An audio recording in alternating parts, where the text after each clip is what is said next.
No, it's just like how we had the story about, tardiness in schools and how the police are getting involved. I mean, it's a police state being imposed upon every aspect of society. So it's outrageous.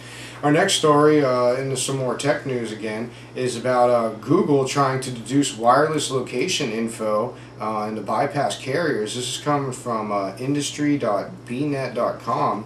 It says that marketers have considered wireless handset user location information to be gold. Knowing where people are helps target them more effectively, as well as develop services that might attract them. So think about targeting. I mean, were we talking about bullets or brainwash here or what? I've gotten messages on my cell phone that have told me that the body scanners are okay and that backscatter radiation is good for me practically. I mean, and then also, I mean, this information about tracking where you are and stuff, what's it worth to government? It must be worth like a lot more than gold, that's for certain. I mean, that's securing your corrupt empire and that kind of a thing. So, I mean, it's ripe for abuse. So anyways, there's an application that looks at all forms of wireless. It could be Bluetooth, it could be any kind of thing that would basically triangulate your position or use other points as well, and then give that position based on those points to location-based services. So if you're walking near a Starbucks, you'll get like a message saying that, oh, you can get a coupon and get like $1 off a Crappuccino. So I mean, it's just absolutely ridiculous. And so Google will be able to use your packet information transmit from your phone back and forth actively to determine all that kind of a thing, and then provide it to advertisers and marketing partners or the government for analysis. Because I mean, as we've already talked about, a lot of people from Google are working in government, so it's pretty scary stuff. Yeah, from BBC News, along the same mobile phone lines, mobile phones allow bosses to snoop. A Japanese phone giant company, KDDI Corporation, has developed technology that tracks even the tiniest movement of the user and beams the information back to headquarters. The aim of the new system, according to KDDI, is to enable employees to work more efficiently and managers to easily evaluate their employees' performance while away from the office. They say it's part of our research into a total ubiquitous technology society.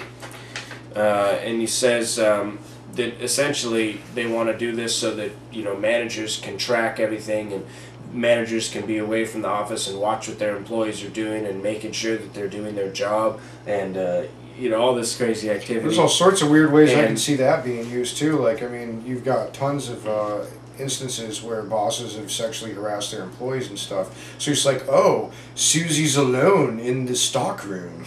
And a leading human rights lawyer has said that this is treating people like machines, like so many cattle to be monitored and watched over. And of course that's fully legitimate. If you are an employer and you can't trust your employees and you feel the need to monitor them with chips or other things in their mobile phones, they probably shouldn't be your employees. Because if you can't trust somebody, like, why are they working for you? The whole thing is crazy. It's like you're supposed to be a slave, like, at every second. Like, if you check your own email, or if you, like, answer a personal phone call, or if you step outside to have a cigarette. So long as you're performing your job duties, I mean, it's just, like, as long as the job's being done, there can't be anything to complain about. And, again, if you're not trusting your employees already, it's like... I mean, it's like working at a gas station and there's downtime. Are you supposed to, like, wipe off all the cold cases and wipe down all the mirrors and windows? I mean, just always be doing something? That's insanity, and I'd totally be against it in that position. Anyways, our next story is from the dailymail.co.uk. Again, the Mail Online. Muslim women who refuse to take naked full-body scan are barred from Manchester to Pakistan flight. And security officials insist that they are chosen at random, but I mean, it's pretty obvious that on many levels, before terrorism, racial profiling exists. And so they opted to miss their flight and forfeit their tickets worth £400 rather than be screened. And pounds definitely worth about a $1.50 or so. I don't have the figures in front of me right now. So that's probably about $600 worth in value, their tickets. And so anyways, as of the start of March, an estimated 15,000 people already passed through the scanners, so that's a month ago. And I mean, they're probably suspects now in some like bizarre terror investigation for all we know, because people that don't go along with the system are pretty much suspect. And Alex Dean from the Big Brother Watch again is quoted in this story saying that the organization would represent the women if they wish to challenge the decision in court. He said that people shouldn't have to sacrifice their health, their faith, their dignity, or their privacy in order to fly. And so I say right on to the Big Brother Watch people and to these women that refuse to go on the scanner. I hope that more people do this, because if everybody refused to go on these scanners, it would be a tremendous impact to society, because we showed clearly on the show that the impetus for giving these body scanners an introduction into our airports and saying that they're required is based basically on what appears to be a false flag attack. More tyranny from the UK. This is also coming from the Daily Mail. Now the government wants competence tests before you can be a dog owner. Every dog owner will have to take a costly competence test to prove they can handle their pets under new government proposals designed to curb dangerous dogs. Owners of all breeds would also have to buy third-party insurance. Again, federal government's telling you to buy third-party insurance in case their pet attacked someone, and pay for the insertion of a microchip in their animal recording their name and address. So the government not only is going to make it a law that you have to do it, but they're also going to make you pay for it as well. You know, more tyranny going on in the United Kingdom there. We're sorry for you guys across the pond. We have another video clip here for you, a short one. Use cash, enjoy privacy, you're a terrorist. That's according to this new video and radio commercial that's been put out by TalkSport in the United Kingdom. We'll go ahead and show it for you, and you can see what you think yourself. The following message is brought to you by TalkSport and the anti-terrorist hotline. The man at the end of the street doesn't talk to his neighbours much, because he likes to keep himself to himself. He pays with cash because he doesn't have a bank card, and he keeps his curtains closed because his house is on a bus route. This may mean nothing, but together it could all add up to you having suspicions. We all have a role to play in combating terrorism. If you see anything suspicious, call the confidential anti-terrorist hotline on 0800 789 321. If you suspect it, report it. I hope you think that that was as ridiculous as I do, because I mean, I don't like banks. I've had a lot of experiences, not to mention after those experiences I learned how corrupt these institutions are, really, and it just backed up even further, like the fact that I shouldn't use banks. So I mean, if you happen to like carry cash and you don't use bank cards for everything, so all your purchases can be tracked and sold to marketing institutions and all that kind of stuff, then you're going to be a terrorist or perceived as a terrorist. I mean, that's absolutely absurd. I mean, it just shows that there are these using the impetus of fear to justify the creation of a state where you do everything the way you're told in a way that you're most primarily fit to be monitored. That's what's really wanted by certain people in positions of power that use terror. Yeah, Paul Watson, who wrote an article about this and brought it to the attention of this TalkSport commercial, he says, you know, of course, the sheer lunacy of this commercial on the face of it doesn't need to be explained in any depth. What's infinitely more disturbing is the deeper message the government is trying to force upon the public. That everyone has a responsibility to act as a citizen spy, a Stasi informant working for the state, and that everyone is under constant suspicion, no matter how apparently benign their behavior is. Yeah.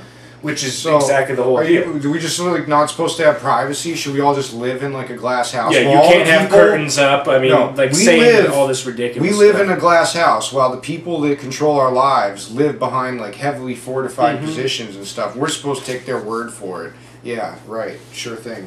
Watch 7/7 Ripple Effect, and then we'll see like how much people in the UK want to be snitches and give up their privacy willingly. So yeah, he says at the end to conclude, he says, if we don't want to end up in a society that exists in a constant state of tyranny and fear, as in Stasi East Germany or Stalinist Russia, we must learn that our neighbors are not our enemies, and that the only real threat against which we need to unite is an oppressive state that tries to destroy us by turning us against each other.